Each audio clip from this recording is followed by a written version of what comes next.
नमस्कार शिक्षक बंधू भगिनींनो, अमित टेक कट्टावर तुमचे पुन्हा एकदा स्वागत आहे. आजचा व्हिडिओ राज्यातील सर्व प्राथमिक आणि उच्च प्राथमिक शिक्षकांसाठी अत्यंत महत्त्वाचा आहे.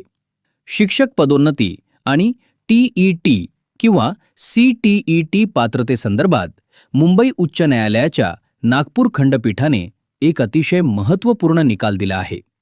या निकालामुळे अनेक शिक्षकांच्या मनातील संभ्रम दूर होणार आहेत. काय आहे हा निकाल? चला तर मग सविस्तर जाणून घेऊया.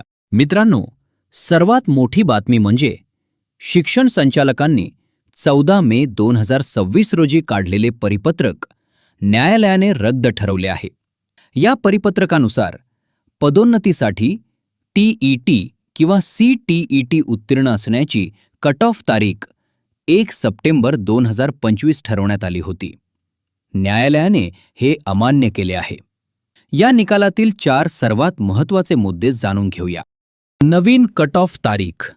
न्यायालयानं राज्य सरकारला 1 सप्टेंबरऐवजी 1 जानेवारी ही कट ऑफ तारीख निश्चित करण्याबाबत नव्यानं विचार करून नवीन शासन निर्णय GR काढण्याचे निर्देश दिले आहेत. असे केल्यास पदोन्नती प्रक्रिया 1 जानेवारी ते 31 मार्च दरम्यान राबवता येईल आणि शिक्षकांना नवीन शैक्षणिक सत्रात रुजू होता येईल. TET पास करण्यासाठी मुदतवाढ. सर्वोच्च न्यायालयाच्या निर्णयाचा संदर्भ देत सेवेत असलेल्या शिक्षकांना TET उत्तीर्ण होण्यासाठी आता 31 ऑगस्ट 2028 पर्यंतची मुदतवाढ देण्यात आली आहे. ज्येष्ठता सूची, सिनियॉरिटी लिस्ट. जर एखादा ज्युनियर शिक्षक आधी TET पास झाला तर तो सिनियर शिक्षकाच्या वर जाईल का? तर यावर न्यायालयानं स्पष्ट केले आहे की केवळ पात्रता मिळवली म्हणजे ज्येष्ठता बदलत नाही. पदोन्नतीमधील ज्येष्ठता ही तुमच्या मूळ सेवेतील फीडर कॅडर ज्येष्ठतेनुसारच निश्चित केली जाईल. जुन्या पदोन्नती अबाधित.